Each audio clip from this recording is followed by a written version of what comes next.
Olá, minhas estrelas, tudo bem com vocês? Espero que estejam todos bem. Prof. Fraquil aqui falando.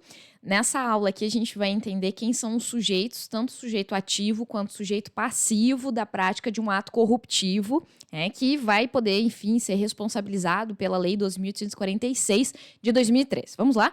Primeiramente, a gente precisa entender quem é o sujeito ativo, ou seja, a pessoa que pratica o ato corruptivo elencado ali no artigo 5º da Lei 2.846, a famosa Lei Anticorrupção. Esse sujeito ativo, ele é qualquer pessoa jurídica, ok? Pode ser uma pessoa jurídica, nacional ou estrangeira, inclusive que esteja de modo irregular. Uma sociedade empresária, enfim, uma PJ que não esteja constituída regularmente, mesmo assim isso não importa, pode vir a ser responsabilizado. Aonde isso está? Lá nos artigos 1º, 2º e 3º da lei. Então, ali dentro a gente encontra essa disposição de quem seriam os sujeitos ativos. Não só os sujeitos ativos, como também o sujeito passivo do ato, mas eu já falo sobre isso com vocês. Então, veja só. Sujeito ativo é qualquer pessoa jurídica. A gente vai também ter a possibilidade de aplicação dessa legislação para as estatais. Quem são consideradas as estatais? São as empresas públicas ou sociedades de economia mista.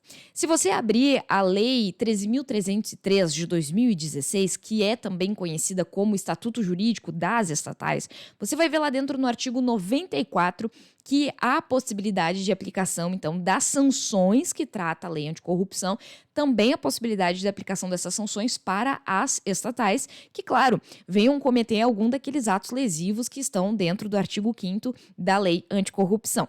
Ok, então essas são as pessoas ativas, sujeitos ativos da prática do ato ilícito. Mas e quem seriam os sujeitos passivos, ou seja, o sujeito que pode sofrer o ato corruptivo? Eu vou colocar aqui na tela para vocês. O artigo 1º, parágrafo único, vai tratar sobre isso. Ele vai dizer o quê?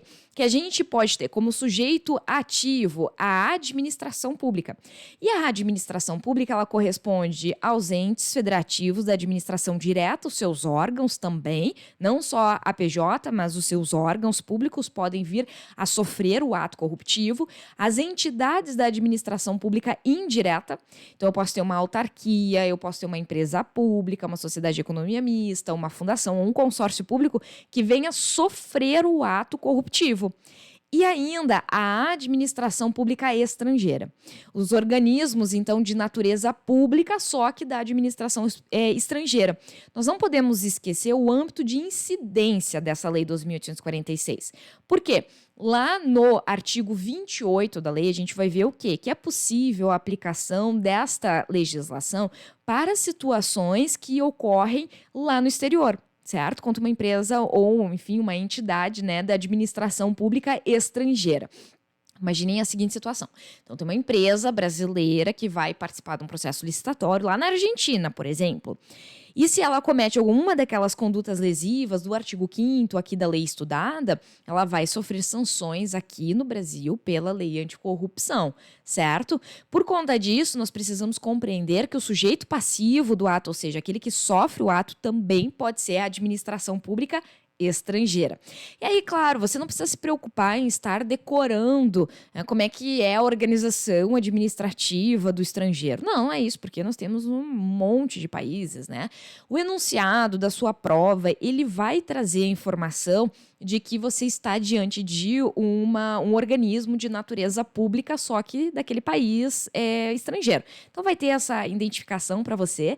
E se nós tivermos ali que a empresa ela é brasileira e cometeu um ato fraudulento contra esse organismo, então, da administração pública estrangeira, você vai poder aplicar as sanções da Lei 2.846, ok? E tem outro ponto super importante aqui nesse estudo, que é referente à responsabilidade. Como assim? Quando a gente estuda responsabilidade no direito administrativo, a gente fala muito de dois tipos de responsabilidade, que é a responsabilidade do tipo objetivo e a responsabilidade do tipo subjetivo. Então, aqui dentro da Lei 2.846, a gente vai ter incidência dessas duas formas de responsabilidade. Fique atento, olha só. O artigo 1º, 2º e 3º é o que eu vou resumir agora para vocês. Eles vão tratar o seguinte: que a pessoa jurídica que cometeu o ato lesivo, elencado no artigo 5º, a responsabilidade dela é do tipo objetiva. Por quê? Porque a lei não exige a demonstração do elemento subjetivo, que seria dolo ou culpa, para poder responsabilizar essa empresa. Então, a responsabilidade é do tipo objetiva. Isso, inclusive, aparece de uma forma expressa dentro do artigo 2º caput ali.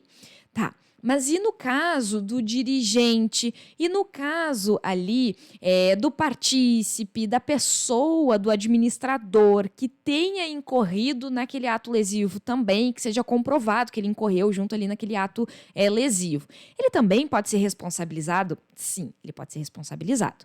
Olha só, a Lei 12.846 ela tem como foco a responsabilização da pessoa jurídica. Entretanto, é possível também responsabilizar o sócio, o administrador, o diretor, o autor, o partícipe, né, o coautor desse ato lesivo. Também é possível. Entretanto, o artigo 3º da lei vai dizer o quê? Que essa responsabilização da pessoa natural, ela depende da demonstração da culpabilidade. Logo, se ali está descrito na lei que depende da demonstração da culpabilidade, significa dizer que a responsabilidade é do tipo subjetiva, porque tem que comprovar o elemento subjetivo, que aqui seria a culpabilidade dessa pessoa. Então vamos lá, vamos recapitular. Se nós estivermos diante de uma prova, enfim, uma questão ou alguma situação prática que trabalhe a responsabilização da PJ, a gente vai, então, identificar que, no caso, se aplica a responsabilidade objetiva, aquela que não requer a demonstração do elemento subjetivo, que seria culpa ou dolo. Agora, se a situação prática, né, a questão, o enunciado, enfim, ele se referir a uma situação que envolve a pessoa natural sendo responsabilizada, aí nós vamos aplicar a responsabilidade do tipo subjetiva, que é aquela que requer a necessidade, então, da demonstração da culpabilidade, ou seja, do dolo ou, né, da culpa. Isso está no artigo 3º, e eu faço questão de mostrar o artigo 3º porque ele tem uma incidência muito grande nas provas. E ele fala o seguinte, o seu caput: a responsabilização da pessoa jurídica não exclui a responsabilização individual dos seus dirigentes, dos administradores ou de qualquer pessoa natural, autora, coautora ou partícipe do ato ilícito. Super importante o parágrafo 1º também, que ele vai falar assim, que a pessoa jurídica ela será responsabilizada independentemente da responsabilização individual das pessoas naturais. Por quê? A gente precisa pensar o seguinte: se nós temos uma empresa que pratica um ato lesivo, elencado pelo artigo 5º da Lei Anticorrupção, significa que eu tenho uma pessoa física, uma pessoa natural por trás que idealizou a prática desse ato lesivo, não é mesmo? Entretanto, a gente não precisa da identificação ou da responsabilização dessa pessoa natural para responsabilizar a pessoa jurídica. Então, o artigo 1º ele reforça que a pessoa jurídica, a PJ, ela vai ser responsabilizada pelo ato corruptivo independentemente da responsabilização da pessoa física, ou seja, da pessoa natural. E ainda, o parágrafo 2º. O parágrafo 2º vai falar que o dirigente, o administrador, somente vão ser responsabilizados pelos atos ilícitos na medida da sua culpabilidade. Então, quando aparece ali na medida da sua culpabilidade, a gente tem o quê? A necessidade da demonstração do elemento dolo ou culpa, ou seja, responsabilidade do tipo subjetiva que vai ser aplicada aqui. Para a gente finalizar aqui essa nossa videoaula, eu vou mostrar para vocês um esqueminha aqui, né? Visual, para quem tem, né, uma memória mais visual. Pessoa jurídica responde, então, objetivamente, pela responsabilidade do tipo objetiva. Já a pessoa natural, a pessoa física, do dirigente, do administrador ou qualquer outra pessoa natural, que participe como autora, como coautora ou como partícipe, né, vai ser responsabilizada através da responsabilidade subjetiva, porque existe, então, ali no artigo 3º, parágrafo 2º, aquela comprovação da culpabilidade dessa pessoa natural, ok? Espero que vocês tenham gostado. Se vocês gostaram desse vídeo, deixem o like aqui para eu saber. E se você tiver sugestões, comentários, enfim, deixe aqui embaixo que eu tenho prazer em ler os feedbacks de vocês. Um abraço bem apertado e a gente se vê nas próximas aulas. Tchau, tchau!